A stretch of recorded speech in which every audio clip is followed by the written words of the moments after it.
ఇలా మా ఇంట్లో ఉన్న పాత టేబుల్ ని నేను మళ్ళీ ఇలా కొత్తగా తయారు చేశాను. సో ఇది ఇంకా కంప్లీట్ అయితే అవ్వలేదండి, దీనికి ఇంకా పాలిష్ అనేది పెండింగ్ ఉంది. ఇంతకు ముందు అయితే ఇలా ఉండేదన్నమాట, ఎక్కడ పడితే అక్కడ గుంటలు మరకలు మచ్చలుగా ఉండేది. సో అందుకని నేను దీన్ని శాండింగ్ అనేది చేసుకున్నాను డ్రిల్లింగ్ మిషన్ తో. నార్మల్ గా అయితే వేరే మిషన్ అనేది దీనికి ఉంటుంది, నా దగ్గర అయితే అది లేదనమాట. అందుకని నేను డ్రిల్లింగ్ మిషన్ కి సెట్ చేసుకుని దీన్ని శాండ్ పేపరింగ్ అనేది చేసుకున్నాను. ఈ శాండ్ పేపరింగ్ రోల్స్ లో మనకి డిఫరెంట్ టైప్స్ ఆఫ్ నెంబర్స్ ఉంటాయి అనమాట. ఇలా మిషన్ తో పెట్టినప్పుడు మాత్రం మీరు చాలా జాగ్రత్తగా ఉండాలి, ఎందుకంటే లెవెలింగ్ అనేది అటు ఇటు అయ్యే ఛాన్సెస్ అనేది ఉంటుంది. ఇక్కడ నేను రఫ్ నుంచి స్మూత్ దాకా యూజ్ చేశానండి, ఎందుకంటే మాది ఎక్కువ డ్యామేజ్ అయింది కాబట్టి.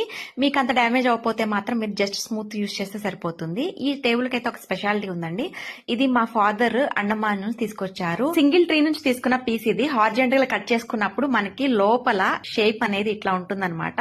నాకు తెలిసి చాలా ఎక్స్పెన్సివ్, అందుకని దీన్ని నేను స్పెషల్ గా మేకవర్ చేద్దాం అనుకుంటున్నాను. ఈ వీడియో మీకు యూస్ఫుల్ అనిపిస్తే మాత్రం ఒక చిన్న లైక్ సబ్స్క్రైబ్ చేయండి. బాయ్.